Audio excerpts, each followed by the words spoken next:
საქართველოში ბიზნეს სექტორის ბრუნვის მოცულობა 10%, თითქმის 65 მილიარდ ლარამდე გაიზარდა, ასეთი 2025 წლის მესამე კვარტლის მონაცემი.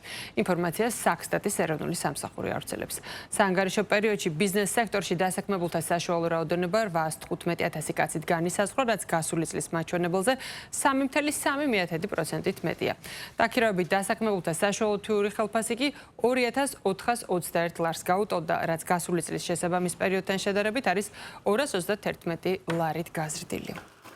აღნიშნული პოზიტიური ტენდენციებს ასევე განაპირობებს ის სწორი და მიზანმიმართული მხარდაჭერი მექანიზმები, რომელიც კერძო სექტორის კონკურენტულობის ზრდაზეა ორიენტირებული და რომელსაც სახელმწიფო სხვადასხვა სახელმწიფო პროგრამების მეშვეობით ახორციელებს.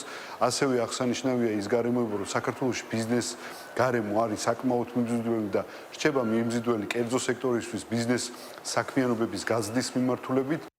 კევსარის